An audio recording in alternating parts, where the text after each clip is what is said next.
بسم اللہ الرحمن الرحیم۔ شروع اللہ کے نام سے جو بڑا مہربان اور رحم فرمانے والا ہے۔ السلام علیکم۔ اردو کہانی سنو کے اس چینل میں آپ لوگوں کا خوش آمدید۔ اس چینل کو سبسکرائب کریں، ساتھ ہی ساتھ بیل آئیکن کا بٹن دبانا مت بھولیں۔ چلیں جی اپنی سٹوری شروع کرتے ہیں۔ اونچی آواز میں بات نہ کرنا اپنے شوہر سے اور بچوں کا خیال رکھنا۔ بن ماں کے بچے ہیں، میں خود بچی ہوں ابھی ماں۔ اپنی اماں کی نصیحتوں سے جھنجھلا کر ناک چڑھاتے ہوئے کہا اور پلٹ کر پھر سے آئینے میں اپنے خوبرو نقوش کو ہر زاویے سے دیکھنے لگی۔ مالک نے حسن تو بہت دیا ہے، اس نے اتراتے ہوئے کہا، بس تھوڑی سی عقل بھی دے دیتا تو کیا ہی بات تھی۔ یہ زارون تھا اس کا چھوٹا بھائی، جسے اس نے خون اشام نظروں سے گھورا تھا۔ سارا دن خود کو آئینے میں ہی نہ دیکھتی رہا کرو، کچھ کر بھی لیا کرو، اپنے شوہر کا بھی خیال رکھ لینا۔ اب یہ نہ ہو سارا دن اپنے آپ کو آئینے میں ہی دیکھتی رہو۔ اب تو خیر سے 2 بچے آپ کو تحفے میں ہی مل رہے ہیں۔ زارون نے بے تکلفی سے بیڈ پر گرتے ہوئے بولا اپنی بہن کو، خدارا تو چپ ہو جا، تیری بڑی مہربانی۔ پہلے ہی اماں کی نصیحتیں سن سن کر میں پک چکی ہوں۔ اس نے اب کی بار باقاعدہ ہاتھ جوڑتے ہوئے کہا تھا، ٹھیک ہے آپا، میں تو آپ کے ہی فائدے کے لیے ہی کہہ رہا تھا۔ زارون نے کندھے اچکا کر اپنی بہن کو بولا، جاؤ دیکھو میرے شوہر آئے ہیں یا نہیں۔ اس نے ایک ادا سے زلفیں سنوارتے ہوئے زارون پر حکم صادر کیا تھا۔ زارون کی نہ چاہتے ہوئے بھی ہنسی ہی نکل گئی تھی۔ کیا ہے؟ وہ اسے گھورنے لگی تھی۔ آپا مجھے لگتا ہے انہوں نے اپنا ارادہ ہی بدل لیا ہے، وہ کہہ کر جلدی سے باہر کی طرف بھاگا، کیونکہ وہ جانتا تھا اب تو گل کے چپل اس کی کمر کو پیچھے کرتے ہوئے باہر تک آئی ہوگی۔ 2 دن پہلے اس کا نکاح سادگی سے اسی کے گھر میں کر دیا گیا تھا۔ رشتہ دادی کی ایک پرانی سہیلی شریفہ بی بی نے کے دوست سے ہوا تھا۔ اماں بیچاری بیوہ تھیں، وہ بھی کیا کرتی، دن رات پریشان ہوتی رہتی تھی کہ وہ اپنی بیٹی کو رخصت کیسے کریں گی، جہیز کیسے بنے گا۔ اللہ نے ان کی سن لی تھی، یہ بہت دعائیں کرتی تھی، ان کی ساری پریشانیاں ایک ہی بار میں اللہ تعالیٰ نے ختم کر دی ہوئی تھیں۔ جب شریفہ خالہ نے رشتے کے متعلق انہیں بتایا، کیا 10 سال بڑا، اللہ، اور پھر 2 بچے بھی ہیں، اف، پھر تو شادی شدہ بھی ہوگا نا لازم۔ اسے تقریباً ہارٹ اٹیک ہی ہو چکا تھا۔ تیری مجھ سے کوئی دشمنی ہے خالہ؟ اتنا گندا رشتہ مجھے دکھا رہی ہے۔ وہ لڑنے پر ہی اتر آئی تھی۔ ری کمبخت، سن تو لے، بچے تو اسے مرحوم بھائی کے ہیں، دونوں حادثے میں جان سے ہاتھ دھو بیٹھے تھے۔ اب بھائی کے بچے یتیم خانے میں تھوڑی دے گا، وہ اس کو پالے گا تو صحیح نہ، وہ اس کے بھائی کے بچے ہیں تو اسے بول کر کیوں اتنی سی عمر میں مجھے ہارٹ اٹیک دیتی ہے خالہ؟ اور عمر کا کیا ہے، لڑکا عمر میں بھی میرے سے اتنا بڑا ہے، 10 سال بڑا ہے۔ آگے سے خالہ بولی، اور عمر کا کیا ہے، لڑکا تو عمر میں بڑا ہی ہوتا ہے لڑکیوں سے، پھر جہیز کی بھی تو کوئی فکر نہیں ہے نا۔ لڑکے نے 1 پائی لینے سے بھی انکار کر دیا ہے، بتا بھلا اور کیا چاہیے؟ اماں ماموں کی صلاح مشورے کے بعد مانتی ہیں تو بنائی، یوں ان کا نکاح ہو گیا اور اماں کی ساری پریشانیاں ختم ہو گئی۔ 2 دن بعد آج اس کی رخصتی تھی۔ وہ ٹیشو کے آف وائٹ سوٹ میں ہلکا پھلکا میک اپ کیے ہوئے حسین ہی تو لگ رہی تھی۔ اماں صدقے واری جائی جا رہی تھی۔ آج ان کا آنگن سونا ہونے والا تھا۔ ایک طرف ان کو بے انتہا خوشی تھی اور دوسری ہی طرف ان کی آنکھیں بار بار پر بھیگی جا رہی تھی۔ جو بھی تھا وہ اماں کی لاڈلی تھی، اپنے اسے ابا تو یاد بھی نہ تھے۔ اماں نے ہی سلائی کر کر کے اسے پڑھایا لکھایا تھا اور ان لوگوں کی پرورش کی تھی اور ساری کی ساری خواہشیں پوری کرتی آئی تھی۔ یوں وہ اماں سے بہت سی نصیحتیں اور دعائیں لے کر رخصت ہو گئی۔ اس کی اماں روئی بھی اور خوش بھی بہت تھی کہ ان سے اتنی بڑی ذمہ داری انہوں نے پوری کر لی ہے۔ پہاڑ چڑھتے ہوئے اچانک اس کا پیر بری طرح سے مڑ گیا اور وہ یقیناً گر جاتی اگر اسفند یار خان کا بھاری مردانہ ہاتھ اسے نہ تھام لیتا۔ چوٹ تو نہیں لگی؟ وہ مدہوش ہو کر اسے دیکھنے لگی۔ چوٹ لگی ہے؟ اس نے اپنے آئی بروز اچکا کر اس کی سمت میں دیکھتے ہوئے سوال دہرایا۔ لہجہ سپاٹ اور جامد تھا، ساتھ ساتھ بگور اس کا چہرہ جانچ رہا تھا۔ تکلیف سے اس کے چہرے کے نقوش بگڑنے لگے ہوئے تھے۔ وہاں تک چل سکتی ہو کیا؟ اس نے سر اٹھا کر پہاڑی پر بنے اونچے گھر کو دیکھا اور پھر بے چارگی سے اسفند یار کو دیکھا۔ اسفند نے سگریٹ لبوں میں دبائی اور جھک کر اسے مضبوط بازوؤں میں اٹھا لیا۔ وہ ایک دم سٹپٹا گئی، سینے میں کوئی بہت تیزی سے شور مچانے لگی تھی چیز۔ وہ اسے بے حد قریب تھی۔ سگریٹ کے ساتھ ساتھ اس کے کلون کی تیز مہک اس کے نتنوں میں گھس رہی تھی۔ اس نے بے ساختہ گردن موڑ لی۔ اوپر پہنچنے تک اس کا سانس حلق میں ہی اٹکا رہا تھا۔ رؤف بابا، جمیلہ بی، سمندر خان سب کہاں ہیں؟ اسے اتارتے ہوئے اس نے ملازموں کو طلب کیا تھا۔ آپ اسے دیکھیے، شاید اس کے پاؤں میں موچ آ گئی ہے۔ سمندر، تم گاڑی گراج میں کھڑی کر دو۔ رؤف بابا، آپ میرا یونیفارم نکال دیں، مجھے میس جانا ہے۔ سب پر حکم چلا کر وہ منظر عام سے غائب ہو گیا تھا۔ زرِ گل نے ساری کارروائی خاموشی سے دیکھی تھی بس۔ اس نے جمیلہ بی کو فرسٹ ایڈ باکس لاتے دیکھ کر کہا، بس ہلکی سی تو موچ آئی ہے، چوٹ نہیں لگی مجھے۔ بی بی جی دیکھنے تو دیں۔ وہ سست روی سے چلتے ہوئے صوفے پر براجمان ہوئی تو جمیلہ بی نے اس کے پاؤں کو ہلکا سا جھلا کر دیکھا اور مطمئن سی کہنے لگی تھی، ہلکی سی سوجن ہے بی بی۔ وہ کہنے لگیں، آپ اپنے کمرے میں آرام کریں، جب تک خان سامہ کھانا بنا دے گا تو پھر آپ کو بلا لیں گے ہم باہر۔ باہر بہت سردی ہے۔ سردی واقعی بہت تھی۔ اس نے کندھوں پر شال درست کی اور ملازمہ کے ساتھ ساتھ چلتے ہوئے کمرے میں پہنچ گئی۔ یہ آپ کا کمرہ ہے بی بی جی، آپ آرام کریں، شام میں آپ کو گھر وغیرہ دکھا دوں گی میں پورا کا پورا۔ اس نے اپنا سر اسبات میں ہلا کر رضامندی ظاہر کی تو ملازمہ چلی گئی تھی۔ کمرے میں مدھم سی روشنی آن تھی۔ اسے تو وحشت ہو ہی جا رہی تھی اندھیرے سے۔ اس نے ہاتھ مار کر ساری لائٹیں آن کر دی اور دوپٹہ اتار کر بیڈ کی بائیں طرف پھینک دیا تھا اور بیٹھ گئی۔ بلا شبہ اس شخص کے کمرے سے اسی کی مہک آ رہی تھی۔ وہ سائڈ ٹیبل پر پڑی اسفند کی یونیفارم میں ملبوس تصویر دیکھنے لگی۔ اسے انجانی سی خوشی اور فخر محسوس ہوا تھا جب شریفہ خالہ نے اسے اسفند کی آرمی میں کمانڈر ہونے کی خبر سنائی تھی۔ بیگم صاحبہ، ایک کوئی آیا تھا دروازے پر نوک ہوا تھا، آ جائیں آ جائیں۔ اس نے دوپٹہ کندھوں پر پھیلایا تھا۔ بیگم صاحبہ، آپ کے لیے کھانے میں کیا بناؤں؟ وہ ایک دم لاجواب ہو چکی تھی۔ اماں سے وہ کتنی فرمائشیں کیا کرتی تھی اور اب جب اس کے سامنے اس کے پاس ہر اختیار تھا تو اس کا دل کچھ بھی کھانے کا نہیں کر رہا تھا۔ اسے اچانک اپنی اماں کی یاد آنے لگ گئی تھی اور وہ رونے کا دل کر رہا تھا اس کا۔ جو آپ کا دل کرے وہی بنا لے، مجھے تو کچھ سمجھ نہیں آ رہا، میں بس کھا لوں گی جو بھی بنائیں گی۔ ملازمہ کچھ دیر رکی اور پھر سر ہلا کر چلی گئی۔ گھر یاد آتے ہی اس کی آنکھیں پھر سے نم ہو گئی تھیں۔ سارا جوش اور ولولہ جاگ کی طرح بیٹھ ہی گیا تھا، جیسے کہ ہر شے سے دل اچاٹ ہو گیا تھا۔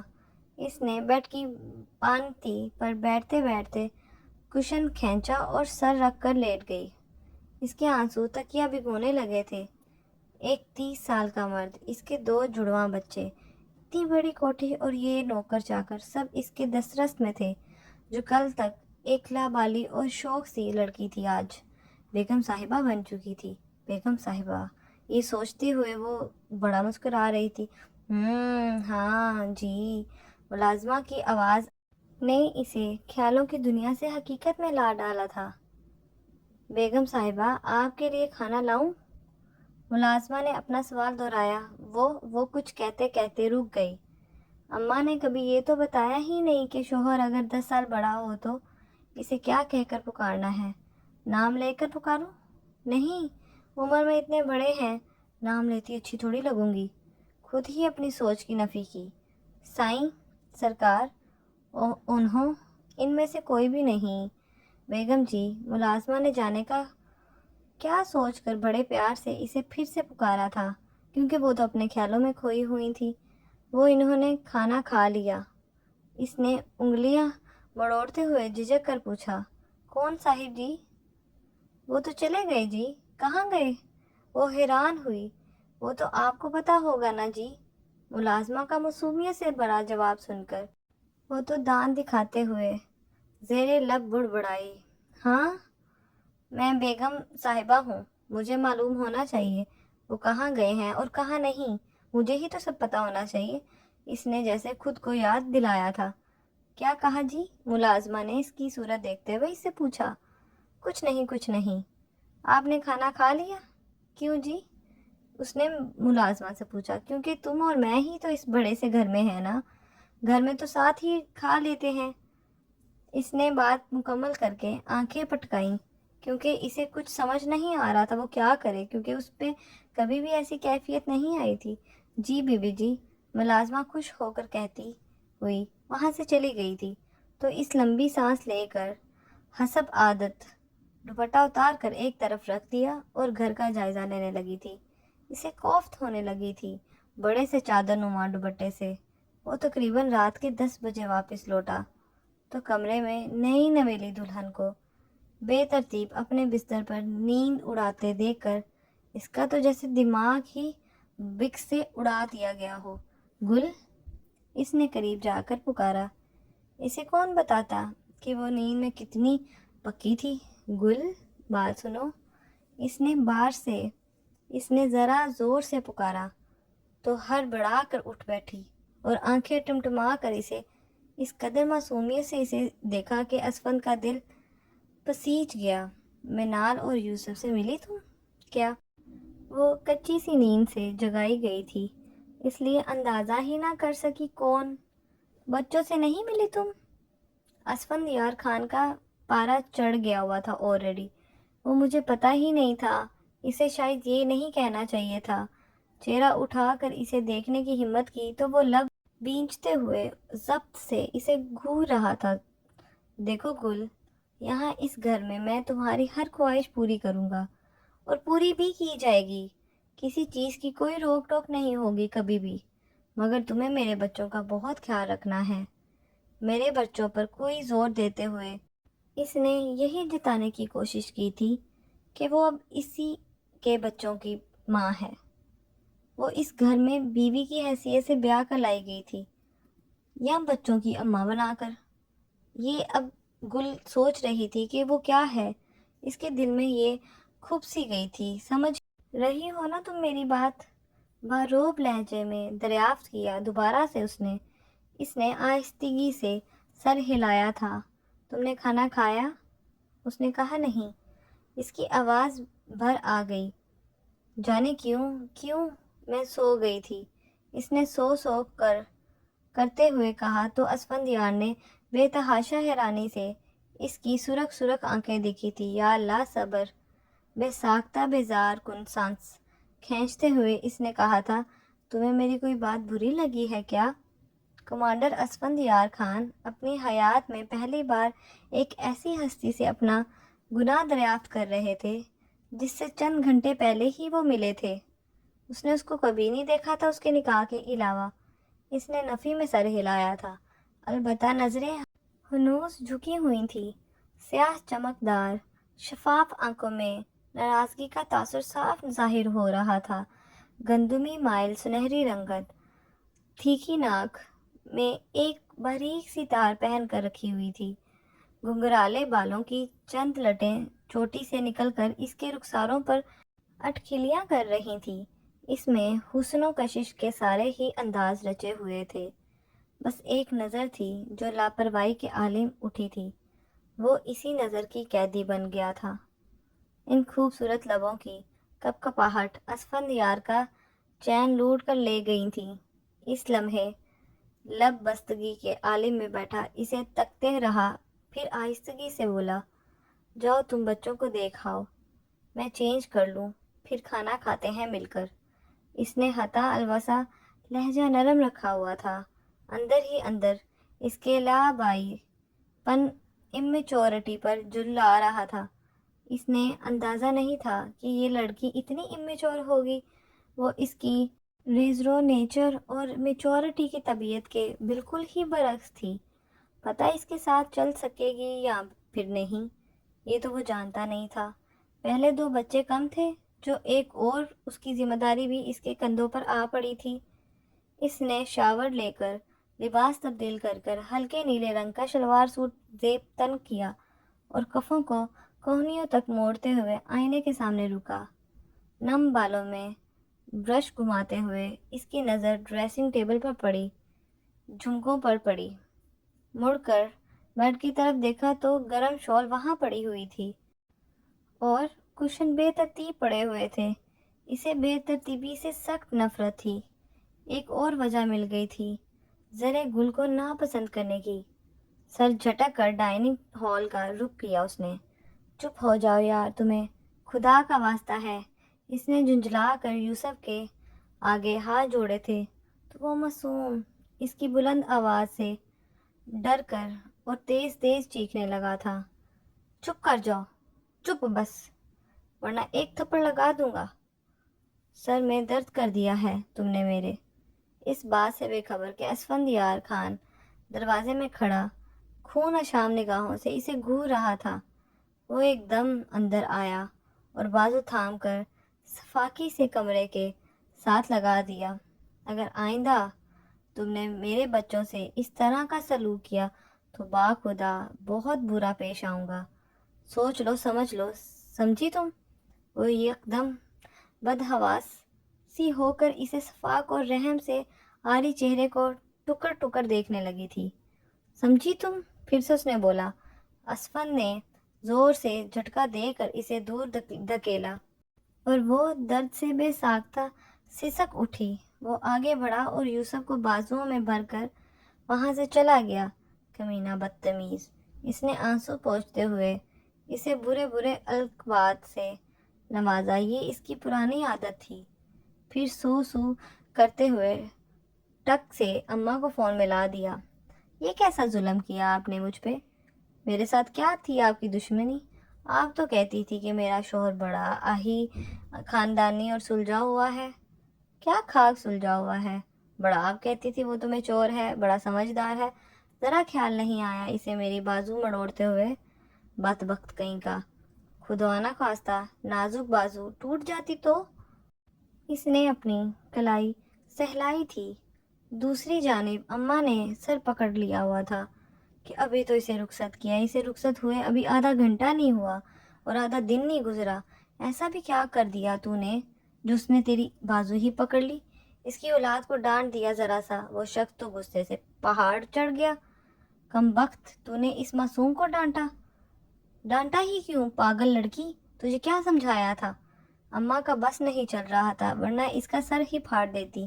اماں چیخ چیخ کر اس نے میرے کان کے پردے پھاڑ دیے ہوئے تھے تو میں نے ذرا سا ڈانٹ ہی دیا نا، ڈانٹتی بھی نہ حد کرتی تو ہو تم ویسے۔ اماں بس آپ کو میں ہی غلط لگتی ہوں، وہ بڑھ کر بولی۔ اچھا چلو رکھتی ہوں، کچھ بھی سننے بولے اور فون رکھ دیا۔ اب اس کی ہمت نہیں پڑ رہی تھی کہ وہ باہر جا کر اس شخص کا سامنا کرتی۔ اس کی عزت نفس کو یہ گوارا ہی نہیں تھا۔ وہ بچوں کے کمرے میں تکیہ درست کر کر لیٹ گئی تھی۔ کافی دیر کروٹیں بدلنے کے بعد اسے نیند نہیں آئی۔ بھوک بھی تو لگ رہی تھی نا اسے بہت زیادہ۔ میں کیوں اپنی بھوک قربان کروں اس شخص کے لیے جب میری کوئی غلطی ہی نہیں ہے؟ وہ ایک دم سے اٹھ بیٹھی۔ اور میں کیوں اپنا کمرہ چھوڑوں اس کے لیے؟ وہ کمرہ میرا بھی تو ہے نا اب پورا۔ آخر کار بیاہ کر خود تو نہیں آئی میں، وہی تو لے کے آیا ہے۔